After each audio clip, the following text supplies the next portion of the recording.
अस्सलाम वालेकुम सर, कैसे जी हैं आप? वालेकुम। सर ये अभी हमने देखा कि बांग्लादेशी आर्मी के कुछ मेजर जनरल और रॉ के कुछ एजेंट्स जो है वो बांग्लादेशी आर्मी की यूनिफॉर्म में पकड़े गए हैं। वो मेजर जनरल भागते हुए पकड़े गए हैं। तो इस पे आपको क्या नजरिया है, क्या तजिया है? जी, मैंने जैसे आपको अपनी कुछ पिछली वीडियोस में भी ब्रीफ किया था।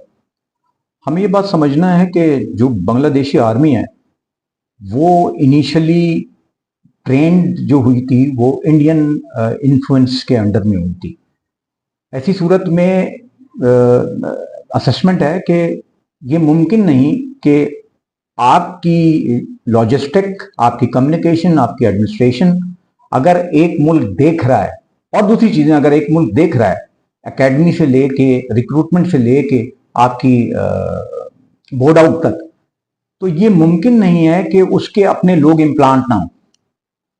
तो जबकि आपको पता है कि उसकी डेपुटेशन, उसके ऑफिसर्स के, इंडियन ऑफिसर्स की डेपुटेशन बाकायदा प्रॉपरली बाकायदा इनके होती थी, और इंडियन ही उनकी तमाम चीजों को मॉनिटर करते थे, इंडियन आर्मी।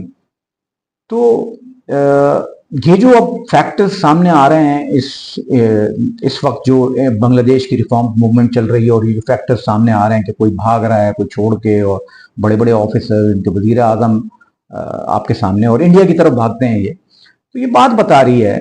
और ये जो अभी इन्होंने जैसा आपने सवाल किया कि ये जो लोग पकड़े गए हैं अभी रॉ के, तो ये मुमकिन नहीं कि इनके एजेंट्स इम्प्लांटेड जो हैं वो मिलिट्री में ना हो या सिविल हुकूमत के अंदर, पॉलिटिकल सेटअप्स के अंदर ना हो। तो एन मुमकिन है, और वेरी वैलिडिटी के साथ ये बात समझ में आती है कि इंडियन मिलिट्री के लोग यहाँ पे इस वक्त भी इनकी आर्मी में यकीनन होंगे, और उसको डिग आउट करना, उसको कैसे ये लोग मैनेज करेंगे, अब ये इनकी रिस्पॉन्सिबिलिटी है, कर रहे हैं। लेकिन आपके सामने जिस तरह ये खबरें आ रही हैं, और ये गॉड नोज बेटर कि उसमें क्या मजीद और इसमें इन्हेंसमेंट होगी इन खबरों के अंदर, और हम असेस कर सकते हैं कि ये फैक्टर बिल्कुल मौजूद है कि बांग्लादेशी आर्मी में इम्प्लांटेड लोग यकीनन मौजूद होंगे। इसी वजह से ये इस वक्त जो आपको देख रहे हैं कि कोई भाग रहा है और कोई एजेंट पकड़ा जा रहा है, ये इसी वजह से ये सारी चीजें।